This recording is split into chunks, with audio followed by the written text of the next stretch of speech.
Un saludo, amigas y amigos, y una nueva invitación a pensar en voz alta,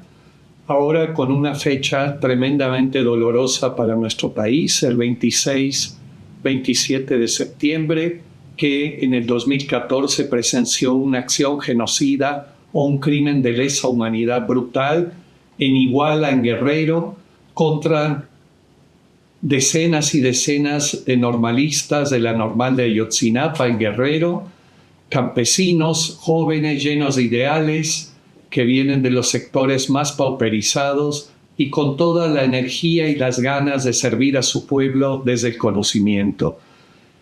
También estamos en medio de una llamada resistencia civil por el tema de la reforma judicial, y esto nos permite poder reflexionar un poco de qué quiere decir y en qué términos se da la resistencia civil y la legitimidad.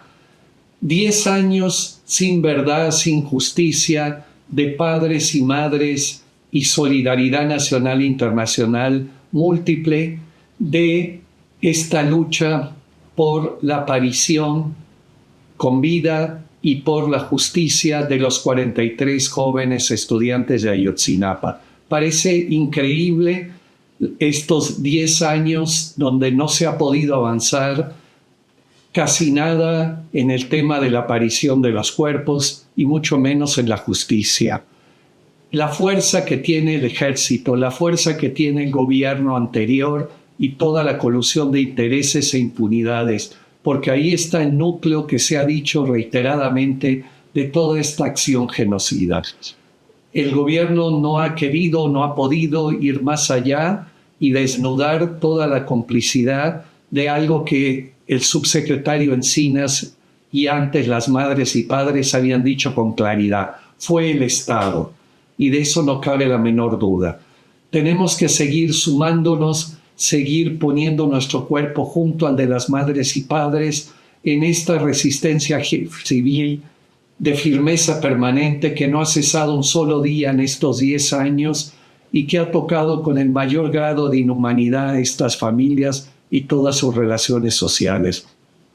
Ha sido una resistencia civil ejemplar, una resistencia civil basada en la legitimidad y en la lucha por la verdad.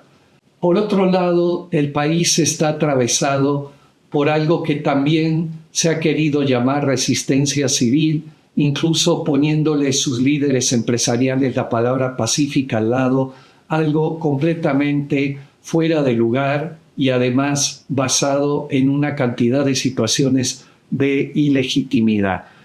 Se ha desnudado la verdad de la corrupción en este país, de los intereses internacionales y nacionales, para que el Poder Judicial y no exista tampoco un cambio de régimen. Pocas veces hemos visto, prácticamente nunca, la Embajada de Estados Unidos en una actitud tan fuera de lugar y agresiva, sumada a la de Canadá, sumada a declaraciones de otros países europeos y también de grandes medios internacionales, y ni hablar de los intereses nacionales, a favor de que todo siga en el infierno, en la mar de la corrupción, del lodo y del estiércol que es el Poder Judicial en México. No hay un solo mexicano que no crea que hay que cambiar de raíz al Poder Judicial.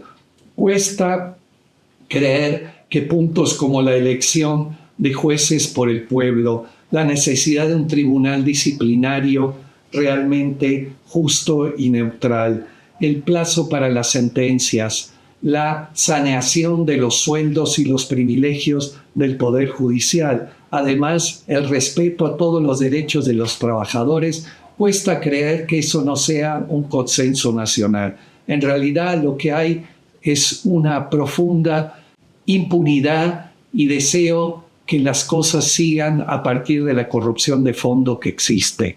Entonces, tratemos de ver, por ejemplo, desde la resistencia civil, ¿qué ha querido decir esto? Se ha trabajado en todas las formas posibles desde los medios para infantilizar a la población y para crear una situación permanente de desinformación, de medias verdades y de pérdida de la memoria. Se ha borrado completamente de la memoria popular en todos los análisis lo que pasó el 2 de junio. El 2 de junio, el primer candidata, Claudia Sheinbaum, sacó 20 millones más de votos que la segunda candidata, Xóchitl Gálvez. Eso en ninguna democracia, en ninguna elección verdaderamente democrática en el mundo se ha dado ni se dará. 20 millones de votos del primero más que el segundo. Eso es lo que realmente se llama una fuerza moral abrumadora. Y ahí es donde está la gran legitimidad y el gran sentido de lo que se ha estado haciendo para la aprobación. Una cosa es la aprobación de la reforma y otra es la situación de la negociación de los cambios e implementaciones reglamentarias, que es la etapa que se viene ahora y que es muy importante. Muchos comentaristas, incluso algunos que se hacen o hacían llamar de izquierda, han hecho campañas de aterrorizamiento de la población, diciendo que esto no se ha hecho en ninguna parte del mundo, que teníamos que haber negociado más, que se tenía que haber esperado, que se tenía que haber consensado más, en formas de alarmismo absurdas y sin principio de realidad, creando situaciones de aterrorizamiento, de inestabilidad, sin ningún tipo de datos objetivos y claros.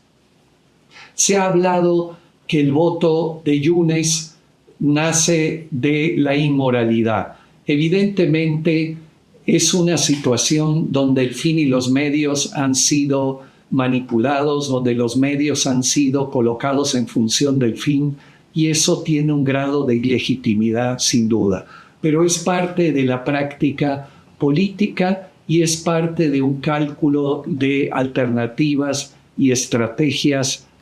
y principios prioritarios. No es que estemos de acuerdo en todo, pero ya Erubiel Ávila, ya Murat estaban en Morena y ya ha habido una larga discusión de meses en Morena acerca de una parte de su pragmatismo político y hasta dónde mantener los ideales de izquierda. Pero quiero decir algo con claridad. Yunes estaba en el PAN.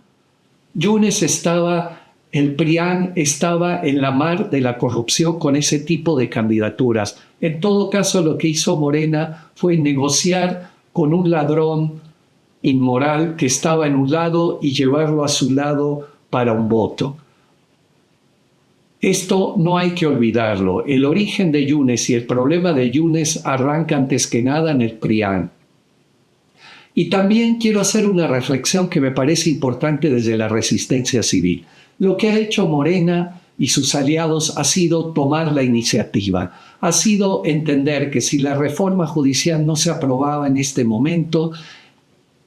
quedó claro que con la fuerza de la oposición, la alianza de Estados Unidos e intereses enormes a nivel nacional y mundial, se iba a empantanar la discusión, se iba a alargar y nunca se iba a negociar y a llegar a un consenso, con la presidenta de la Suprema Corte desatada como opositora y los 7 otros ministros que la apoyan. La claridad es que sin esta ofensiva estratégica de la resistencia civil no se hubiera apoyado realmente la reforma, porque era una lucha social brutal, una lucha de clases y de calles brutal que está habiendo y ha habido en México, y ese era el momento de la ofensiva estratégica para aprobar la reforma. Y esto lo entendió bien Morena y sus alianzas, y lo ha entendido bien también ahora el INE y su presidenta, que también están en una forma de ofensiva y están en una forma clara que ya se debe empezar a operar esta reforma judicial. Y tenemos que tener cuidado también de que la legitimidad que ha tenido esta resistencia civil ha sido nula,